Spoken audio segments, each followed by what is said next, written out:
Apprendre à apprendre est une compétence que tu dois développer. Ceux que tu vois aujourd'hui qui ont une aisance dans l'apprentissage, ils ont une telle facilité, ils arrivent à voir facilement des meilleures notes, arrivent à majorer facilement au cours de leurs études. Ces personnes ont consciemment ou inconsciemment appris à apprendre en appliquant quelques techniques et conseils pratiques que tu pourras toi aussi mettre en pratique pour essayer de t'améliorer, améliorer ton apprentissage, améliorer, booster la mémorisation. Et aujourd'hui, nous allons voir 3 conditions pour avoir une bonne mémoire. Tu as entendu que la mémoire, c'est comme un muscle. Comme un muscle, plus tu travailles ta mémoire, plus tu peux améliorer ta capacité à retenir des informations. Donc reste avec moi jusqu'à la fin de cette vidéo pour découvrir ces 3 conditions qui peuvent t'aider à avoir une bonne mémoire. Mais avant,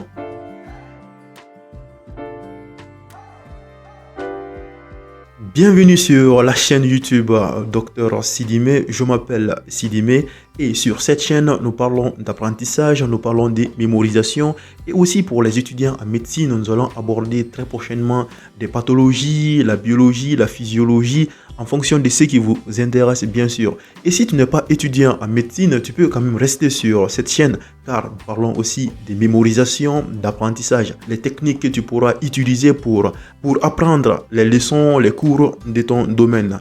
Mais avant de commencer, si tu n'es pas encore abonné à la chaîne, prends une seconde pour t'abonner et activer la cloche des notifications. Tu peux aussi mettre un like avant de commencer la vidéo parce que ça montre à l'algorithme YouTube que la vidéo elle est intéressante et ça m'aide grandement à faire grandir la chaîne. Donc tu l'auras compris, j'ai besoin de ton aide.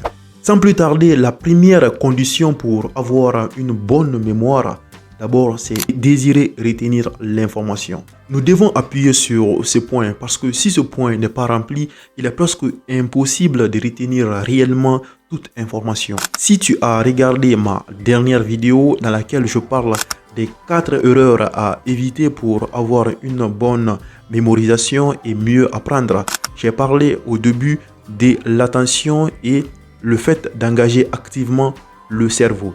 Ces 2 éléments sont mis en jeu lorsque tu désires réellement apprendre quelque chose.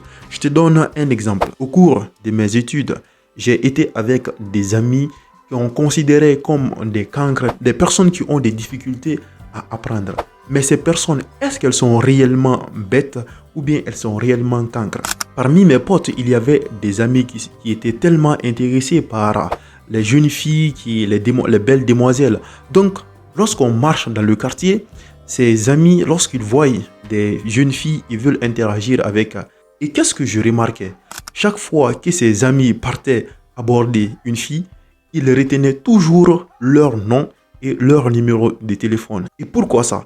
Et c'est la même mémorisation, c'est les mêmes capacités qu'il a utilisées. La seule différence ici est que là, il a un objectif, il veut retenir le nom et le numéro de téléphone de la jeune fille. Mais lorsque nous sommes en classe en train de suivre les cours, il ne retient pas réellement. Pourquoi? C'est pas parce qu'il est bête ou bien qu'il est cancre, qu'il n'est pas intelligent, mais c'est tout simplement dû au fait qu'il n'est pas réellement intéressé par le cours. Donc, peu importe les explications du professeur, lui, il ne va pas comprendre grand-chose parce que tout simplement, il n'est pas désireux d'apprendre. Ce qui fait du désir d'apprendre la première condition pour avoir une bonne mémoire. Comment créer ce désir lorsque à la base, tu ne désires pas apprendre telle ou telle information? Tu peux tout simplement être curieux par le contenu du cours, par les informations qui sont contenues dans le cours, en essayant de te demander pourquoi, en te posant des questions autour du cours, pourquoi tu apprends cela, quelle est l'utilité de cette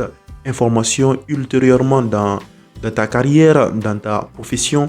Tout ceci peuvent créer peut-être un désir pour toi d'apprendre cette information.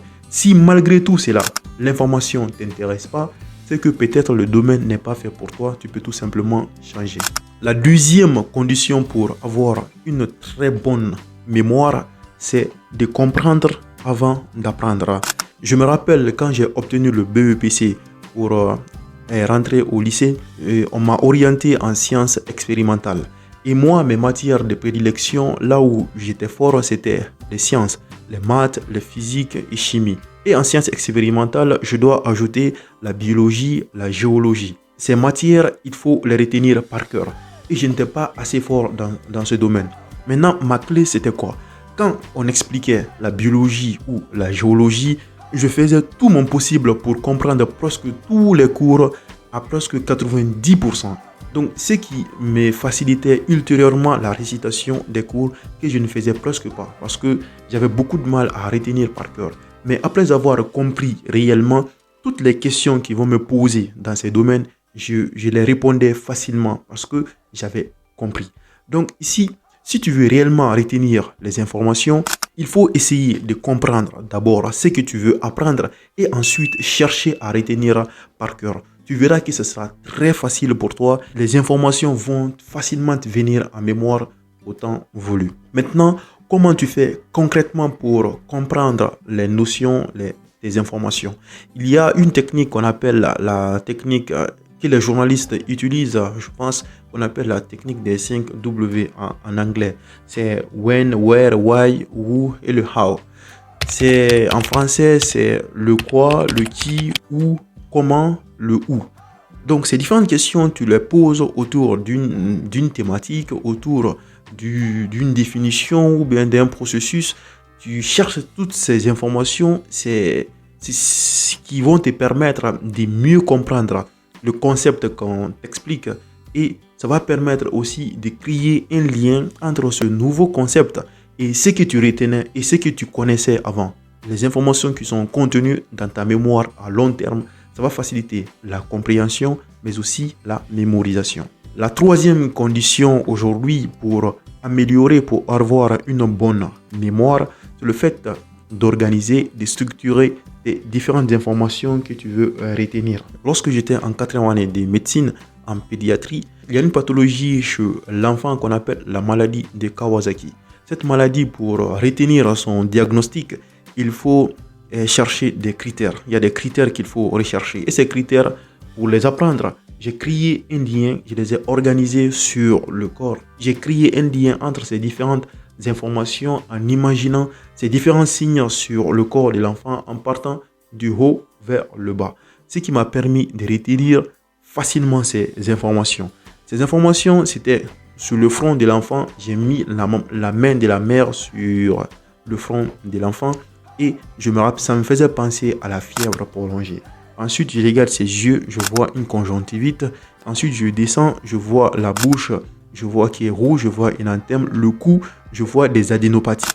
Donc, c'est comme ça, et ainsi de suite. J'ai organisé ces informations en partant du haut vers le bas. Quelqu'un d'autre pouvait utiliser une autre organisation, créer un autre lien entre ces différentes informations pour les retenir facilement. Mais chacun est libre. Tout ça va dépendre de toi. Au lieu de les retenir au hasard et risquer d'oublier un ou deux éléments, j'ai tout simplement essayé d'organiser ces informations et créer un lien entre eux. Ça, tu peux l'appliquer à beaucoup de contenu parce que des fois, tu dois réciter une liste de choses, une liste d'éléments, une liste d'informations. Au lieu de les retenir au hasard, tu peux essayer de les organiser en différents groupes d'informations et les mémoriser après. Les enseignants utilisent bien cette technique.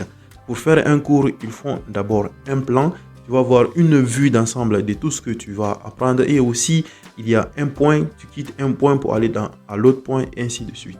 C'est la même chose que tu vas faire quand tu dois apprendre des informations qui n'étaient pas à la base organisées. Donc, la tâche va revenir à toi de chercher une organisation, une structure qui va faciliter l'apprentissage de tes différentes informations, l'apprentissage de tes différents cours. Rapidement, les 3 conditions pour avoir une bonne mémoire. La première, c'est le désir d'apprendre. La deuxième condition, comprendre avant d'apprendre.